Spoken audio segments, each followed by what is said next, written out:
So I've got my Michael Myers shirt on today. You can't kill the boogeyman, can you? Which can mean only one thing. Today I'm doing a ranking of the movies from the Halloween franchise. So let's rock.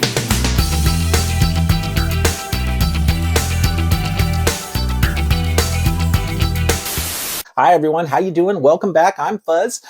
So I knew going into this month that one of the things I wanted to try and accomplish was to be able to dig into a couple of my favorite horror franchises just a little bit deeper by doing some kind of ranking or tribute to those horror franchises. And that's exactly what I'm doing here today. I'm going to be ranking one of my all-time favorite horror franchises, the Halloween franchise. Halloween is certainly my favorite of the big three horror franchises. If we're talking about Nightmare on Elm Street, Friday the 13th, and Halloween, yeah, Halloween is easily my favorite, and by a pretty significant margin.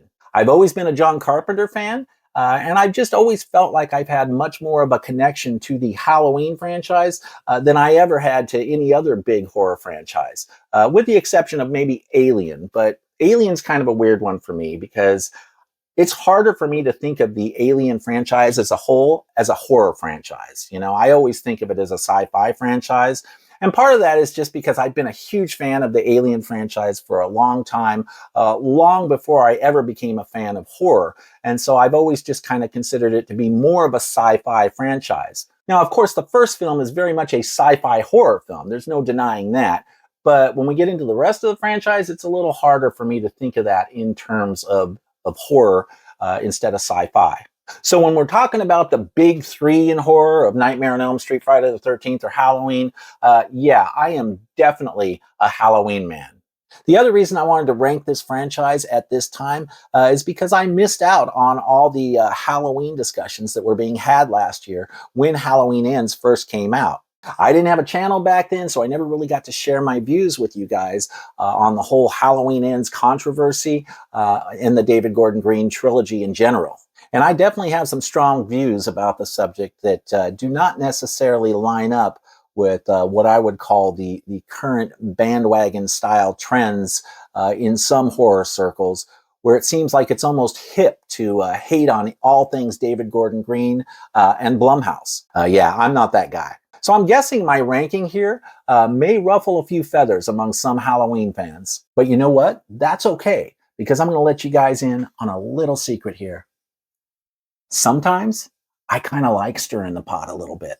It's fun. I mean, we all have different opinions, and this stuff can be so subjective anyway that I can't help but find it a little bit amusing when someone wigs out over a difference of opinion. So I've got a big stack of Halloween films here that I'm going to rank all on 4K, 11 films to be precise, which means, of course, that no, I am not going to be including the Rob Zombie films in this particular ranking.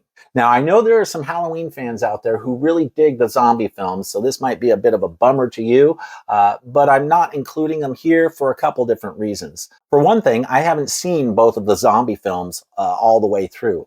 I've only seen about half of the first Rob Zombie film, and I gotta say, I thought it sucked. It was a real turnoff. I did not like it at all. It left a real bad taste in my mouth. So that's the other reason I'm not including these films in this ranking, because I don't think I would like them, and I don't have any interest in watching them at all. What I saw of the first film left a bad enough taste in my mouth that I turned it off halfway through and I never looked back. Now, it's possible I may eventually get around to watching the two Rob Zombie films, but honestly, I really don't have any interest in those films at all. So even if I did include them on this list, they'd be at the very bottom of the list. So I'm just going to be focusing on the other 11 films, and I'm going to be ranking them from my least favorite to my absolute favorite. By the way, I'm assuming that most of the people who are watching this video have probably seen most or all of the films in the Halloween franchise. So there are going to be some spoilers here. It's kind of hard for me to explain why I'm ranking certain films over others without getting into spoiler territory at least a little bit. So just keep that in mind. If there are certain films that you've never seen, I'm probably going to put out a few spoilers here and there. So let's go ahead and get right into this list. Okay, so setting aside the zombie films, my least favorite in the Halloween franchise, coming in at number 11, is Halloween Resurrection. And yes, you know, I bought it as part of the box set that Scream Factory put out last year, and I can tell you, even the 4K doesn't help this title really. This is a bad one. I have a hard time with this one because it's just not very entertaining to me at all. I just didn't really enjoy it, and I don't even know how many more times in my life I'll even watch this one, to be honest. One thing about this that I think doesn't help the film is the whole the internet reality show aspect, and the webcam footage or the portable camera footage that they use in this is at a lower resolution, and it just looks like shit on 4K. Looks even worse than it did before. So yeah, this one I just don't really like that much. And it pisses me off that they kill off Laurie Strode right at the beginning of this. You don't kill off Laurie Strode in the Halloween franchise. That is just a big no-no in my book. It's bad juju. So yeah, Halloween Resurrection just doesn't do a whole lot for me. I think it kind of sucks. Coming in at number 10 is another one that I'm really not that big of a fan of, and that is Halloween 5. Just did not dig this one that much. I think it was a major mistake to kill off Rachel early on in the film. I mean, that really did not sit well with me. And I just had a harder time getting into this movie in general. It just didn't do a whole lot for me. It wasn't really that entertaining. Everything else on this list moving forward, I can at least say I was entertained by. But Halloween 5, yeah, I didn't really dig it that much. However, unlike Halloween Resurrection, I am glad that I at least own this one, just so I can have, you know, the Thorn trilogy. But if I'm being honest, yeah, I'm not the biggest fan of this one. It's not one that I think I'll be returning to all that often, unless I'm just, you know, trying to watch the Thorn trilogy or whatnot occasionally. And let's be real, Michael Myers looks kind of ridiculous in this too, right? It really is a lot harder for me to get into these films when they don't get the look of Michael Myers right. I mean, I can still get into them, but it kind of takes me out of the film a little bit when the Michael Myers mask looks like crap or whatnot. So yeah, Halloween 5, The Revenge of Michael Myers, at number 10 for me. Next up, for number 9, I chose Halloween 6, The Curse of Michael Myers. This one is actually pretty entertaining to me. I actually really enjoyed this one. Of course, it's nowhere near as good as some of the other ones on this list, in my view, but at least this one was entertaining and I was able to have some fun with it. Now, keep in mind, I haven't even seen the theatrical version of this. I've only watched the producer's cut. And that's because I only saw this film for the first time when I got this Scream Factory box set. I had never seen this one before. Now, personally, I got a kick out of seeing Paul Rudd's early performance in this. I know it's certainly not his best role by any stretch, but it was still kind of fun watching Paul Rudd do his thing in such an early role and kind of work through the whole Curse of Thorn thing here. And even though I prefer John Carpenter's original vision for the Michael Myers backstory, and even though I prefer not to try and explain why Michael Myers is the way he is, I still found this pretty damn interesting just as a curiosity. You know, I can handle multiple timelines. That doesn't bug me. Yeah, it's just, I enjoyed this one because it was entertaining. I found this one way more entertaining than either Halloween 5 or Halloween Resurrection. Moving on to number 8 in my ranking list, I chose Halloween 4. The Return of Michael Myers. Now, this one I know a lot of people really like, and I do like it as well.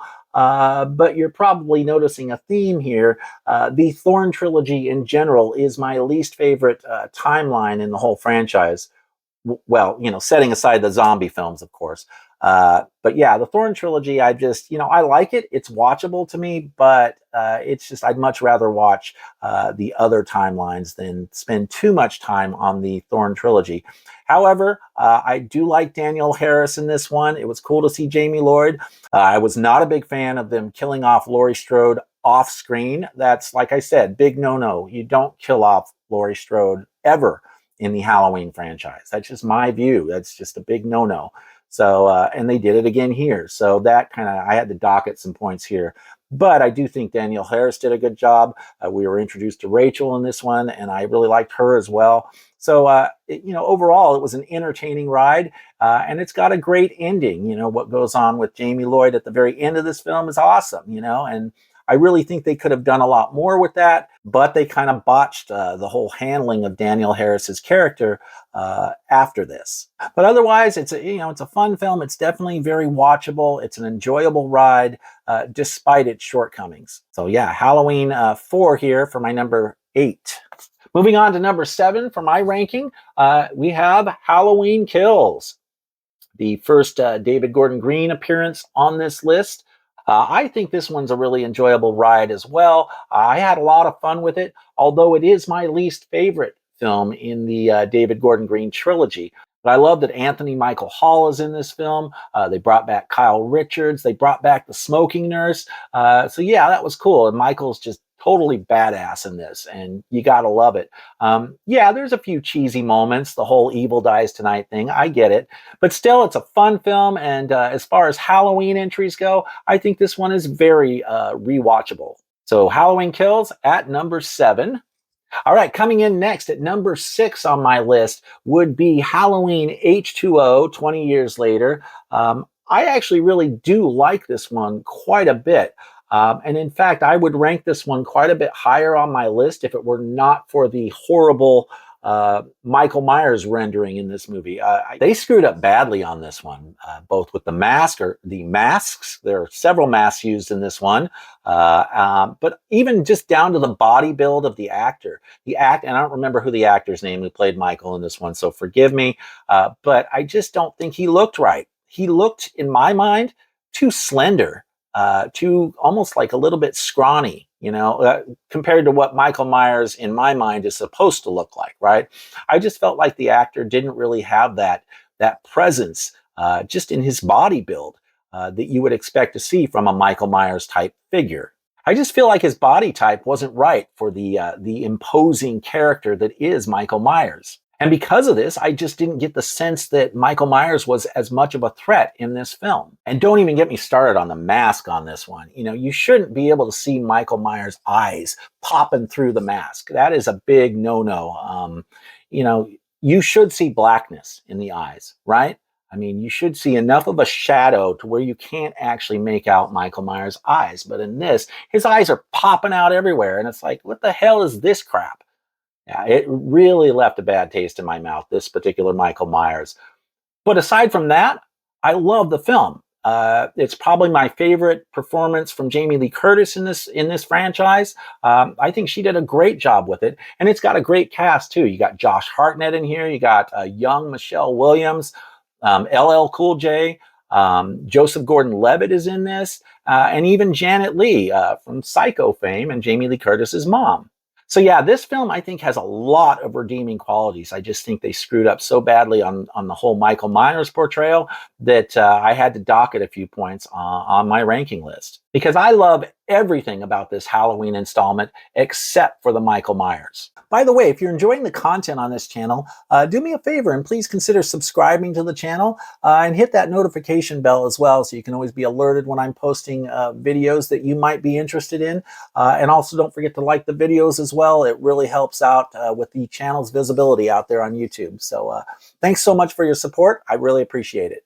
Okay, moving into the top 5 here in my ranking. Next up, the very first David Gordon Green film in the trilogy, Halloween 2018, at my number 5. This one I really enjoyed quite a bit. I feel like David Gordon Green was able to be respectful of Carpenter's original vision while still, moving the ball forward and moving the story forward for a new generation. I thought David Gordon Green did a great job with this one, and apparently so did John Carpenter because he chose to be involved in it, and he had good things to say about it. And that, to me, says a lot. If John Carpenter is all in on the David Gordon Green films and has had good things to say about it, I would think that Halloween fans might want to take that to heart a little bit. Another thing I want to mention about this is that, and the David Gordon Green films in general, is I feel like this film and the other David Gordon Green films are the first time in the franchise's, probably the franchise's history, where they actually got the look of Michael Myers correct. The mask, the body and the build, the whole presence of Michael Myers. To me, these films paid tribute to it in the best possible way. It was the closest thing we've ever seen to what Michael Myers should look like since the original John Carpenter film. I feel like the David Gordon Green films really captured the essence of Michael Myers in terms of his look, the mask, his build, the body build, and whatnot. James Jude Courtney does an amazing job as Michael Myers in these films. So when I say that David Gordon Green has done a great job at being respectful of the Carpenter vision, that's certainly part of it, the way Michael Myers actually looks in here. Now, of course, the mask is aged and whatnot, but the general feel is there, right? You can't see Michael Myers' eyes in the mask, and you shouldn't be able to see his eyes, right? When you're wearing the mask, you, like I said in the earlier, you should see blackness right there. Because, like Loomis said, Michael Myers has the blackest eyes, the devil's eyes. So the way the mask looks when it's on him should reflect that. So the first time I saw this, I just really enjoyed it. I loved how Laurie Strode has gone full badass here. And it was just a lot of fun to see this film play out the way it did. Okay, here we go. This is going to trip a few people out, I'm guessing. For number 4, I chose Halloween Ends. Yes, I really do enjoy this film. I think it's a decent film. I think it's a really entertaining ride. And that's really all I ask for out of a Halloween sequel. I go into these films going, did the film entertain me? And this one absolutely did. Is it a perfect film? No, absolutely not. It's not a perfect film by any stretch. There are issues with it, and even I had a few problems with it. But I like that they did something different with this film, that they took some risks. I liked that there were a lot of parallels to Halloween 3 Season of the Witch, which I absolutely love, as you'll find out here in a minute. And so I just think that David Gordon Green did a good job with this. There were some things I would have changed. There's some things I didn't quite dig as much as I would have liked to. But that's okay. I keep my expectations realistic when I'm talking about Halloween franchise entries, right? This is certainly no worse than some of the other franchise entries here on my list, right? I remember people flipping out about this. Some people were saying this was worse than Halloween Resurrection. I'm like, are you fucking kidding me? There's no way this is worse than Halloween Resurrection. This is a way better film than Halloween Resurrection. There's no way that this film is actually worse than that one. I think some people went into this expecting to see a battle between Michael and Laurie for the entire runtime. I never went into this film with that expectation. That's kind of absurd. I mean, I know that's the way it was marketed, but still, I didn't think Michael and Laurie were going to be battling it out for the entire movie. And I had read some things. I had heard some rumblings that they were going to be trying to do some different things with this film. So I went into this one expecting them to take some risks, expecting them to try some different things. So the whole thing with Corey didn't really throw me off at all. In fact, I actually really like Corey. I do agree they probably should have introduced him earlier in the franchise. Maybe his appearance would have been more effective if we had seen him introduced in Halloween Kills, for example. But I still think he did a great job. Rowan Campbell, awesome actor. He did an amazing job with the role. And I think he deserves a lot of credit for stepping into the fire the way he did. And I also personally think that this one is probably going to be reevaluated by Halloween fans in, 10 or 15 years or whatever. I think fans are going to come around to this one eventually, much like the same way they came around to Halloween 3 Season of the Witch. I personally think that we could see this film being reevaluated and being looked at in a much different light once we've had a little time pass and people have had a chance to kind of reflect on this without so much emotion. I think some of the reactions to this film when it first came out were just patently ridiculous, completely over the top, and not at all warranted. So yeah, Halloween Ends. I personally really like this film, and I think that a lot of the over-the-top criticism that was levied against it was really kind of unreasonable and not accurate. Okay, coming in at number 3 is Halloween 2. I do love this film. So much fun. I love the hospital setting of this one and the fact that we do seem to get a little bit more action from Michael Myers than we got in the first one. This is just a whole lot of fun. Of course, the film is not without its flaws. You know, you got the Jamie Lee Curtis wig. Maybe the look of Michael Myers is not quite right, but it's still serviceable. But I do think this is a good film to watch right after the first Halloween. They're a perfect pairing together because it just flows so nicely. So I'm not going to say too much about this one. You know, Halloween fans love Halloween too, so that shouldn't be this shouldn't be a surprise to anyone that it would be so high on my list. So yeah, I dig this film, and I think considering the circumstances, director Rick Rosenthal did a pretty decent job with this one. As far as Halloween films, let's face it, this one is just a blast and a truly enjoyable ride. Okay, moving into the top two, these shouldn't be a surprise to anyone because I've talked about them before in other videos. My second favorite Halloween film of all time, Halloween 3, Season of the Witch. I absolutely love this. I realize that it's, you know, no Michael Myers, of course, but as a standalone horror film, this is fantastic. Honestly, if this film weren't part of the Halloween franchise, if it were just a standalone film with no connection to the Halloween brand name, I might actually consider this one of my favorite standalone horror films of all time. That's how much I love this movie. I plan to be watching it on Halloween this year, just like I did last year. Such a fun film, and you got Tom Atkins in here doing what he does best, of course. This film has some great kills in it, a couple of which really made an impact on me. I actually originally saw this film when I was probably about 12 years old or 13 years old.